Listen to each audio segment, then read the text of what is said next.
So guys, if you want to see what ancient brake calipers look like back when the Romans used to use them in their chariots, you can look at this one right here. You can tell this one has been restored, reclaimed back from the ancient Roman Empire times. Oh wow. If we scratch deep enough, we'll probably find some hieroglyphics. Yeah.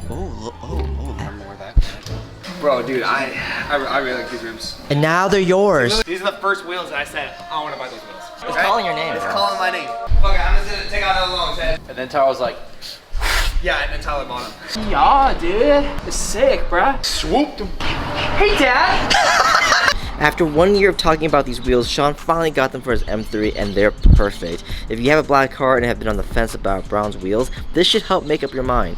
Satin black wrap, satin bronze wheels, match made in heaven. But it's more than that. It's the fact that the Vossen GNS-1s give off a classic vibe to them. You have the ring that runs around the edge, the middle lug area is really deep-seated, giving a much more dimensional look, and the concavity is insane for both the front and the rear. Even though the wheels don't scream for attention, you can't help but notice them because of how well they fit in with the rest of the build.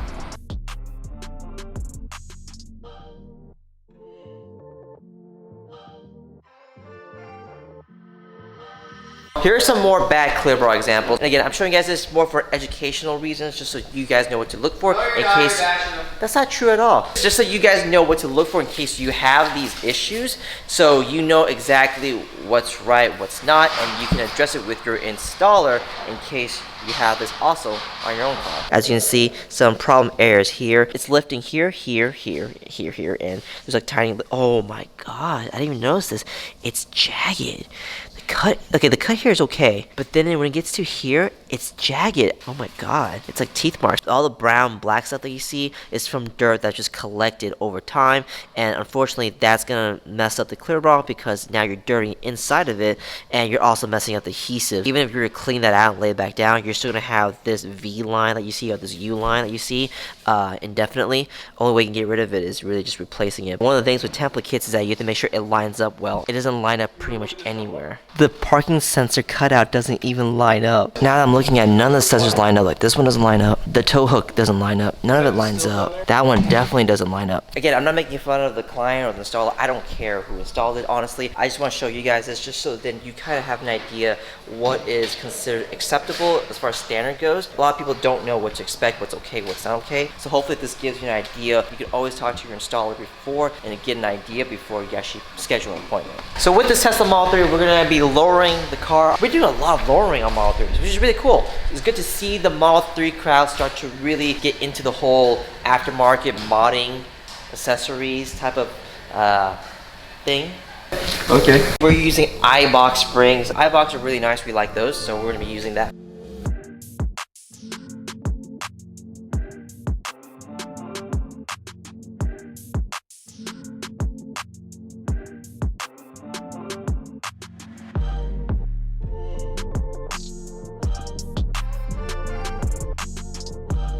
So here's what the 3 looks like now that it's lowered on some nice springs. I recommend springs over coilovers if you just want to minimize the wheel gap some and not worry about height settings like with coilovers. Simple and easy, and you also get better handling too, which is a nice bonus.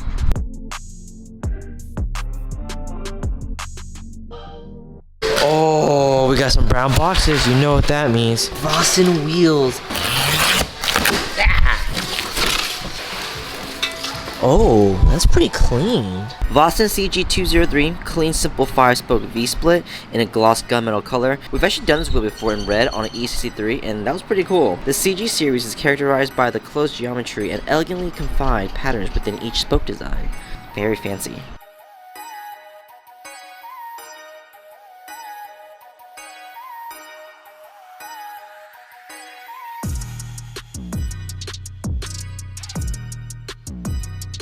And here's what they look like on the LC500. I'm really surprised by how much I like the setup. The clean color combination matches well with the car, and the spokes complement the body lines too. Great concavity in the front and the rear, which is always a plus since most cars always have it only in the rear. Let me know what you guys think of this setup in the comments below.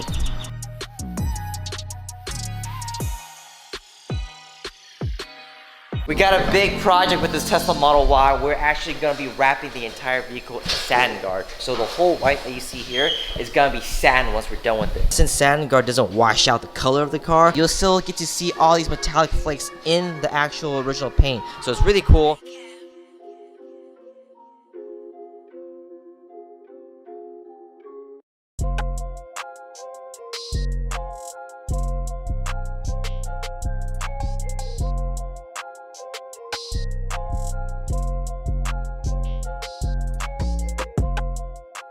Now give me a sight that's like, oh, I've discovered the fountain of youth.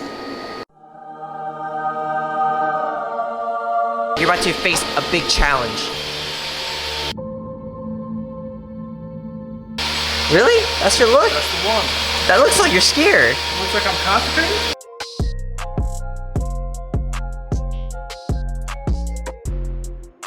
You can already see the transformation going from the normal gloss paint to the satin, especially like right here where the light hits it. You can really see just how much more satin this is. Right, Destin?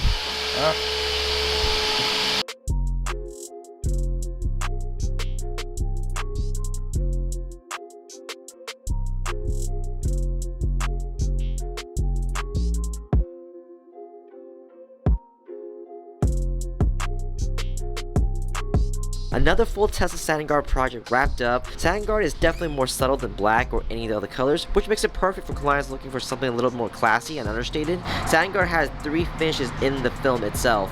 You have the satin effect in some angles, a matte effect, and a translucent effect too. Other matte or satin films don't have this, so they typically look flat and one-dimensional like paint primer. It does such a good job showing off all the body lines on the car, so it looks really sharp. We also tinted the windows with photo sync so it stays cool all year long, and we ended the project with a ceramic coating. It'll keep the film looking radiant by making it super hydrophobic so water just sheets off of it easily. Let me know what you guys think of this project. I love how the satin white looks on the Model Y. Really classy and sophisticated looking.